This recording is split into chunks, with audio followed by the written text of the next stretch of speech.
masalahnya bukan kesehatan.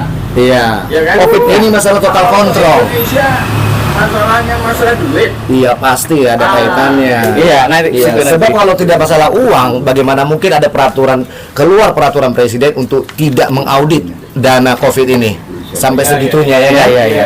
Itu kan ada suatu pertanyaan mestinya. Iya betul. Dan dana COVID ini luar biasa ya. Iya. Jadi Ya, bacaan lah. betul. Nah,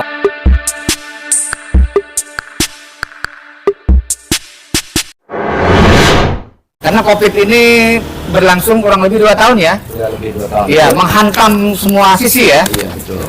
Menghantam semua sisi, dari ekonomi, dari gerakan-gerakan, dari apa, sehingga otak kita beku. Betul. Pelajar-pelajar juga kena. Semua Semua kena. masyarakat ya. Nah, apakah ini juga bagaimana ini memulai di Indonesia, kemudian merusak segala hal di Indonesia, tetapi kenyataannya pemain-pemain itu masih kurang uang gitu loh. Iya. Kan harusnya kalau COVID udah penuh ya udahlah, ini nambah lagi dari tambah segala macam. Jadi sekarang potret COVID aja, rusak COVID itu seperti apa? Karena kita melihat dari Pak Ihsanuddin Nursi kalau nggak salah ya, akan ada lagi 2024 nih, ini kan akan seperti apa gitu? Apakah gimana coba dari sisi itu? Iya. Kalau saya lihat sih memang saya pribadi saya udah tahu ini agenda kejahatan kemanusiaan ini itu stage ya, artinya direncanakan. Saya tahu dari 2019. Itu sebabnya saya dan semua komunitas saya itu menolak agenda vaksinasi ini karena tujuannya sebenarnya bukan masalah kesehatan ataupun virus. Iya, genocide ya. Sebab kalau kita pikir terhubung dengan masalah kesehatan atau virus, bagaimana mungkin suatu penyakit bisa diatur kapan datangnya, kapan selesainya. Jadi ini semua adalah bagian dari kejahatan kemanusiaan yang dilakukan oleh semua platform di bawah United Nations tentunya. Itu sebabnya setiap negara-negara yang berada di bawah naungan PBB otomatis harus ikut apa maunya PBB melalui WHO. Nah, ini semua kita lihat sendiri sudah merusak tatanan. Sampai situ dulu, Ya. Mas. Saya agak terkritik saya ini. Kalau memang COVID ini adalah mainannya ya, Ya. adalah state ya, Amerika ya, bukan China ya. Ya. State, walaupun dimulai dari China kan. Ya. Mas ini kan, Mas David ini kan komunitas Katolik di Indonesia nih. Oh, bukan Katolik lah. Apa? Masyarakat Katolik banyak di situ, apa gimana? Ya, jadi kami adalah sekelompok komunitas orang-orang Kristen yang menolak. Orang Kristen, Iya. Kristennya ya. Iya. Oke. Iya. Saya ingin menggambarkan kepada masyarakat bahwa di Hizbullah ini siapa saja bisa masuk, termasuk Iya. komunitas Kristen.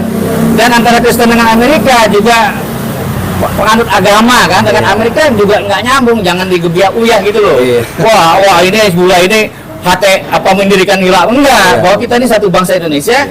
Contoh hadirnya Mas David. Jadi lanjut Mas, saya cuma Iya. ganggu di situ aja. Jadi ya saya melihat bahwa Tunggu. Ya, Itu masalahnya bukan kesehatan. iya. Ya kan? COVID ini masalah total kontrol. Indonesia masalahnya masalah duit. Iya pasti ada kaitannya. Iya, nanti Iya, situ nanti. sebab kalau tidak masalah uang, bagaimana mungkin ada keluar peraturan presiden untuk tidak mengaudit dana COVID ini sampai segitunya ya? Iya. Itu kan ada suatu pertanyaan mestinya. Iya betul. Dan dana COVID ini luar biasa ya. Iya. Jadi Ya, bacaan lah. betul. Nah, ini yang kita alami selama 2 tahun lebih ini menguntungkan sebagian orang tapi merugikan masyarakat kebanyakan. Yang untung mereka yang bermain, tapi kita masyarakat kita lihat banyak kehilangan pekerjaan ya. Saya awal 2020 ketika agenda vaksinasi sudah mulai dijalankan, saya sudah ngomong 2023 tuayan kematian di mana-mana dan terjadi, kita lihat hari-hari ini kan sudden death di mana-mana. Dan itu terbukti bahwa vaksinasi ini bukan masalah kesehatan untuk kesehatan kita, tapi justru untuk mengurangi jumlah penduduk melalui vaksinasi ini. Menghimpun duit. Iya, dan sekaligus menghimpun uang buat mereka yang bermain di situ. Tapi kan mereka yang bermain kan dilegalkan pemerintah nih. Nah, Gimana justru gitu? itu. Ini pemerintah kita kan udah acak adut istilahnya ya, udah kacau. Makanya kita perlu perubahan ya. Jadi perubahan sistem harus kembali seperti kata Pak Sri Bintang tadi, kembali ke Undang-Undang Dasar 45 yang asli dan Pancasila tentunya. Sebab siapapun nanti presidennya, selama calon presiden tersebut masih terhubung dengan WEF, PBB dan semua organisasi di bawah elit global ini percuma. Mereka tidak akan berjuang buat saudara. Mereka bukan berjuang buat rakyat. Mereka akan berjuang buat bosnya yang mempekerjakan mereka. Begitu. Boneka-boneka. Jadi masyarakat harus cerdas melihat situasi yang terjadi sekarang ini, supaya kita bisa memilih tokoh pemimpin yang bisa membawa bangsa kita keluar dari perbudakan elit global ini. Dan kalau saya percaya kalau kita semua elemen di masyarakat Indonesia ini bersatu, berjuang bersama-sama untuk mengembalikan fitrahnya Nuswantara, saya yakin kita bisa. Baik. Baik, terima kasih sementara di situ. Ya, baik.